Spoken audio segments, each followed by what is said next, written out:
Y para hablar del fentanilo, desgraciadamente tan de actualidad, estamos con la doctora María Páez del Hospital Río Carrión, anestesista en el Caupa.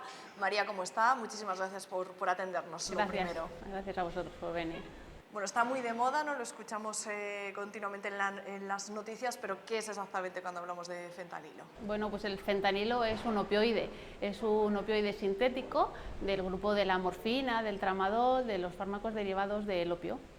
¿Es más fuerte que todos los de su familia? ¿Es más fuerte que la morfina, por ejemplo? Sí, es uno de los fármacos más potentes de su grupo. De hecho, pues es como 50 veces más potente que la heroína y 100 veces más potente que la morfina. O sea que hay alguno más potente, pero de los más, sí. ¿En qué casos se utiliza, se prescribe?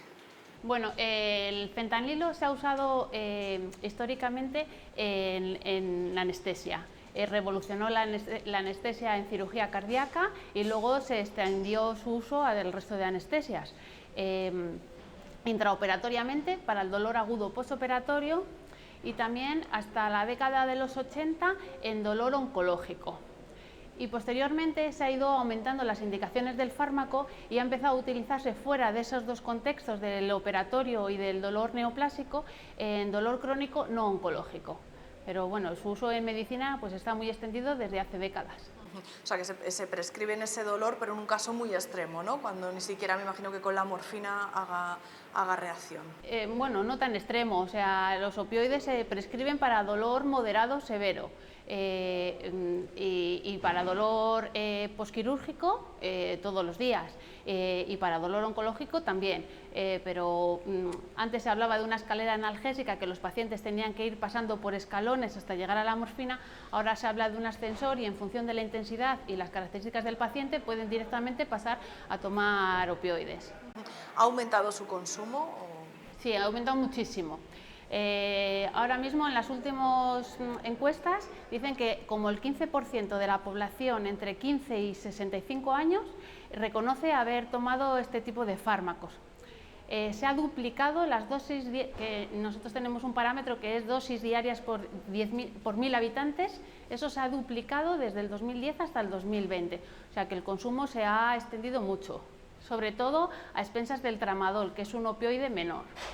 Eso le iba a decir precisamente, que si se había sustituido algún medicamento. No, han aparecido más, hay muchos en el mercado y el fentanilo no ha venido a sustituir a nada que hubiera, todos tienen su parcela, no se han desplazado unos sobre otros. ¿Qué peligros puede tener ese consumo que lógicamente siempre tiene que estar prescrito por un médico? Todos los opioides comparten el mismo espectro de efectos secundarios. Casi el 50% de los pacientes abandonan la medicación por efectos secundarios. Aparecen náuseas, vómitos, estreñimiento, mareo, sedación, está relacionado con accidentes automovilísticos, con fallecimiento y en casos más graves, depresión respiratoria y muerte. Y luego aparte tiene otra parcela de efectos secundarios que son la adicción, la tolerancia, que el paciente cada vez necesite más droga para conseguir el mismo efecto y efectos a nivel de la esfera psicológica del consumo del fármaco. ¿Es altamente adictivo este medicamento? Sí, mucho. No en el dolor agudo, pero sí en el dolor crónico. Bueno, esta es la planta de la dormidera de donde sale el opio, ¿vale? Y de ella salen también muchos opioides naturales, pero el fentanilo es un opioide sintético. Esta es la ampolla para uso intravenoso que se usa en el quirófano o en el posoperatorio de un dolor agudo, por ejemplo.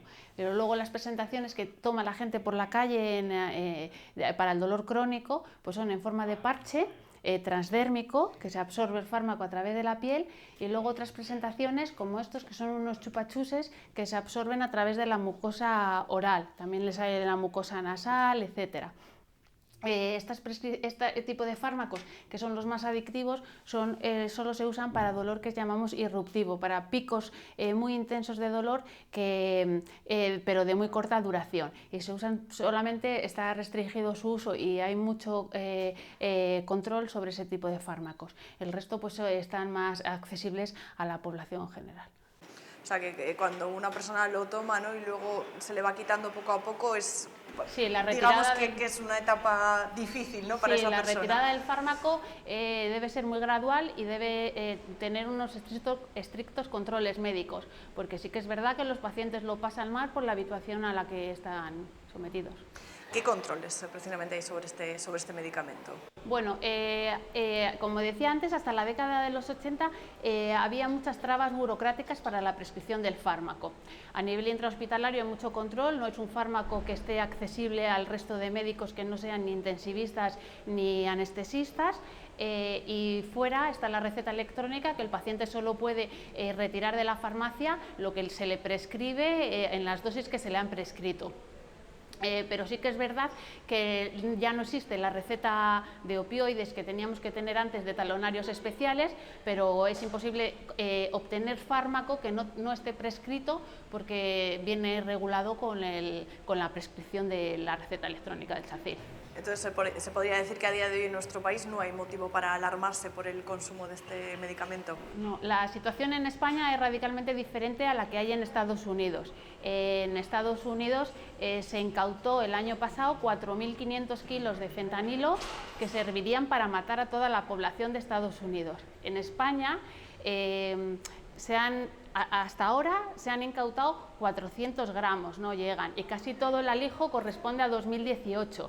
Se vienen a incautar como 30, 40 gramos al año, que no tiene nada que ver con los millones de pastillas que incauta Estados Unidos procedente del mercado negro mexicano.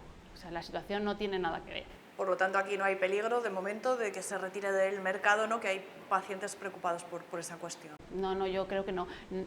Bueno, sí, a nivel médico ninguno, y retirada ninguno, porque es un fármaco bueno que prescrito al paciente adecuado en las indicaciones adecuadas y por personal médico especializado que sepa las indicaciones y cómo tratar los efectos secundarios, es un fármaco seguro y que va a continuar seguro en el mercado. Sí, sí.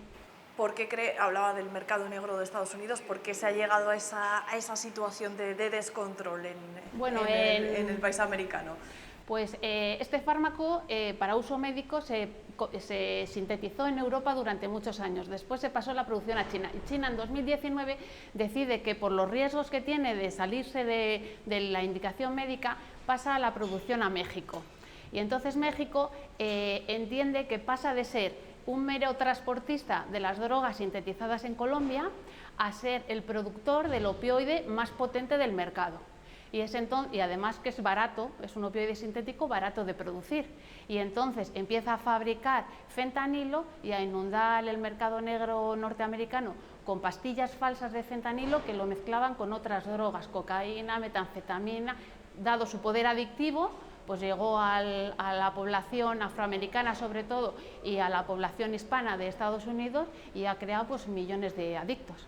A día de hoy en Estados Unidos se calcula que se mueren 2.000 personas semanales por el fentanilo. Las 3/4 partes de las muertes por sobredosis que se producen en Estados Unidos son por el consumo ilegal, recreativo de este fármaco en ese país. Por lo tanto, por lo que nos dice, aquí sería difícil ese descontrol, o sea, esas imágenes que veíamos que han llevado a calificarlo como la droga zombie, ¿no?, de personas bajo los efectos de este medicamento serían difíciles de reproducir a día de hoy en España. Sí, yo creo que los controles de policíacos en relación a las drogas ilegales y al mercado negro pues frenarían una oleada de este fármaco.